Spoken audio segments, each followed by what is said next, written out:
New study by researchers at the University of Chicago shows the impact vitamin D can have when it comes to COVID-19. Joining us now to talk about the findings of the study is Dr. David Meltzer. Thank you so much for joining us. So it appears that a deficiency in vitamin D, there's a connection with COVID. Can you explain? Sure. What our study did is examine patients tested for COVID at the University of Chicago and try to figure out whether patients who were vitamin D deficient were at increased risk of catching COVID compared to people who were not vitamin D deficient. And the way we approached that was by looking to see whether they were more likely to test positive for COVID when we tested them. And what we discovered was that patients who were vitamin D deficient were about 77% more likely to test positive for COVID than patients who were not vitamin D deficient. Well, doctor, first of all, how do we find out if we're deficient in vitamin D and how do we get it? I know supplements and sun and fish and things like that, but people probably at home are saying, oh my goodness, let me get some right away. Let me get my hands on it. What's the best way to do it?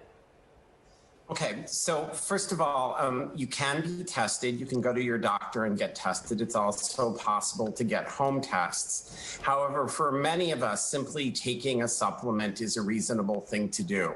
There's a recommended daily allowance, which depending on your age is typically from about 400 to about 1,000 international units per day. The National Academy of Medicine has said that for most people, it's safe to go as high as 4,000 units per day.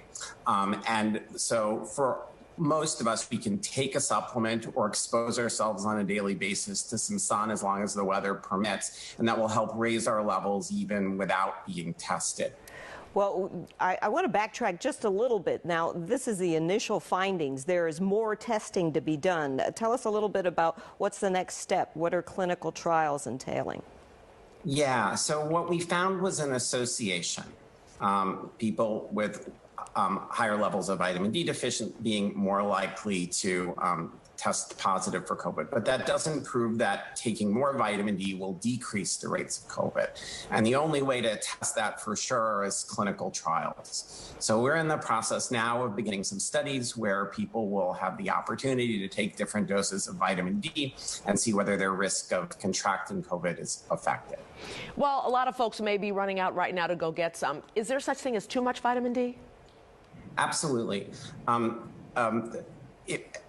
Most people think that, most experts think that as you go up to about 4,000 units a day, you're okay. As you go up to 10,000 units a day, you probably should be talking to your doctor and maybe having some medical monitoring. And doses above that clearly carry risks of high blood calcium and other complications at very high rates that suggest that you should not go above those levels. So for most people, unless they're going to talk with their doctor, I would try to stay at 4,000 or below. You know, we also want to be a little wary of this because you were quoted as saying this isn't a substitute for avoiding exposure. You can't just say, okay, I don't need my mask because I'm taking my vitamin D. That is absolutely correct. This is something we can do that will help us, but the very first line of defense for all of us should be wearing masks, using appropriate hygiene, all the public health measures that everyone has been talking about. Hopefully this will be a valuable help in addition, but I don't think this should be something that someone takes and then imagines that they are protected, because that would be a serious mistake. All right, Dr. Meltzer, thank you so much for joining us. Good luck on those clinical trials. Great, thank you.